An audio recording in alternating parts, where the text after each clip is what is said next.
నిన్న వదిలిన ట్రైలర్ని చూస్తే నిజంగా చెప్తున్నా చిప్పు దొబ్బింది పూరి సార్. అది బిఫోర్ ఆఫ్టర్ అని చెప్పుకుంటే. Hello guys, welcome back to my channel. నేను మీరు ఈ వీడియోలో నేను మాట్లాడదలుచుకున్నాను Ustaad iSmart Shankar alias double smart Shankar. Fan base గా చెప్పాలా, ఓ తురుము తోపుతూ అని చెప్పాలా?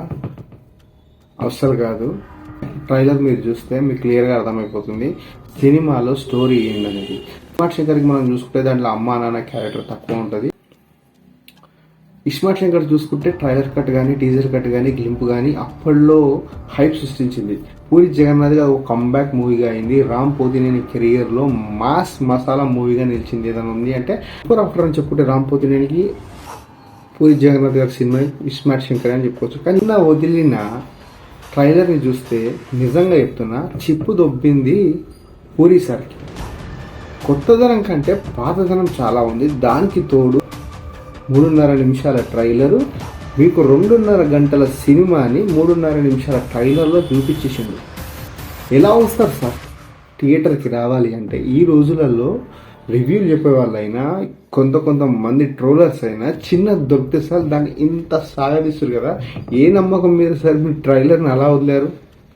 నిజంగా చెప్తున్నా. కానీ కొత్తగా నాకు నచ్చిన కాన్సెప్ట్ ఏంటంటే సింపుల్గా చెప్తా. బిఫోర్ ఇస్మార్ట్ శంకర్లో వాళ్ళ అమ్మ క్యారెక్టర్ అనేది తెలీదు, దీంట్లో అమ్మ క్యారెక్టర్ని యాడ్ చేశారు. సేమ్ రొటీన్ మళ్ళీ సంజీవ్ దత్ చిప్పు తీసుకొని ఇక్కడ పెట్టడము, దీంట్లో ఇద్దరు కలిసి ఆడడం. అంటే దీంట్లో ఏదైనా ప్రేక్షకునికి కావాల్సుకున్న మీరు ఇట్లా ట్రైలర్ కట్ చేశారా, మరి లేకపోతే మీరు దగ్గరుండి కట్ చేయించుకున్నారా తెలియదు. కానీ ట్రైలర్ అయితే చాలా రొటీన్గా ఉంది సార్. నిజం చెప్పాలంటే రొటీన్గా అంటే మీరు టోటల్గా మూవీ ఏంటి అనేది ప్లాట్ మొత్తం క్లారిటీ ఇచ్చేసారు.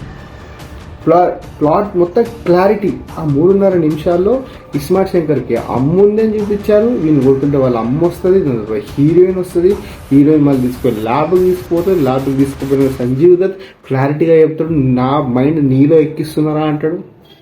అది అంతా తెలిసిందే. కానీ అదే బిఫోర్ ఇస్మార్ట్ శంకర్ చూసుకుంటే ఇస్మార్ట్ శంకర్ ట్రైలర్ అలా అయినా టీజర్ అయినా అలా లేదు, చాలా క్లారిటీగా ఉండే. ఈ సినిమానే ఏంటో సార్ మరి అంటే ప్రేక్షకునికి ఇంకా ఏదైనా చూపించాలనుకుంటున్నారా అనేది తెలియదు. కానీ దీంట్లో ఒక ఆలీ క్యారెక్టర్ మళ్ళీ చాలా రోజుల తర్వాత ఆలీకి ఒక మంచి ర్యాప్ కుదిరిందని అనుకోవచ్చు. అతని గెటప్ అని ఆయన సెటప్ చూస్తుంటే చాలా డిఫరెంట్గా అనిపించింది. ఆ గెటప్ అయితే వాస్తవంగా చెప్పాలంటే దీంట్లో మనం హ్యాపీగా నవ్వుకోవడానికి ఆలీ ఉన్నాడని తెలుస్తుంది. కానీ ఆ ట్రాక్ ఎలా ఉంటుంది అనేది కూడా మనకు కూడా తెలియదు. పాటు కూడా మనీష్ శర్మ గారి మ్యూజిక్ అయితే మీకు తెలిసిందే. వచ్చిన మారు ముంతా చోడు చింత కానీ ఇలాంటివన్నీ బ్లాక్ బస్టర్లో అవుతున్నాయి, ట్రెండింగ్లో ఉన్నాయి.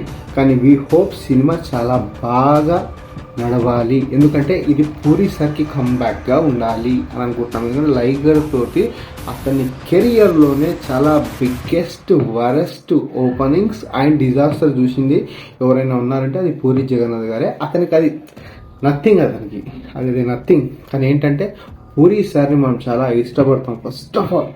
ఎందుకంటే అతని రైటింగ్ స్కిల్స్ కానీ, అతను తీసే విధానం కానీ, అతని సినిమాలు అన్నీ చాలా రియలిస్టిక్గా ఒక హీరోని హైపర్గా, ఒక మాస్, ఒక రౌడీగా చూపించాలి అంటే పూరి జగన్నాథ్. ఆయనకు మించిన తర్వాత ఎవ్వడు ఉండడు.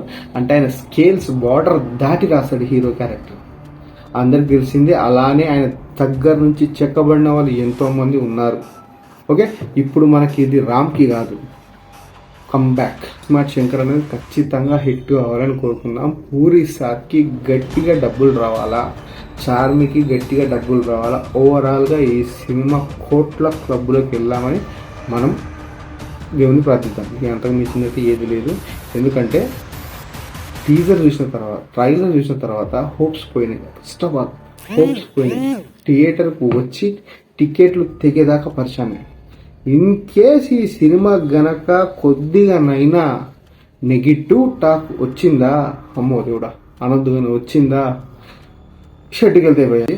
ఇదంతా ఏది కాకుండా పూరి సార్కి కంబ్యాక్ రావాలని కోరుకుందాం. జై హింద్. నేను మీరు ఇవి తరకు ఒకవేళ ప్లీజ్ డూ సబ్స్క్రైబ్ అని నేను చెప్పాను. ఒకవేళ మీకు నచ్చినట్టయితేనే మీకు నేను చెప్పే విధానం మీకు నచ్చినట్టయితేనే ప్లీజ్ సబ్స్క్రైబ్ చేయండి, నచ్చకుండా చేయకండి. ఒకవేళ నేనేమైనా చేంజెస్ చేసుకోవాలి, మార్పులు చేర్పులు అంటే కామెంట్ రూపంగా తెలపండి. నేను మీ రివ్యూ తరఫు జై హింద్.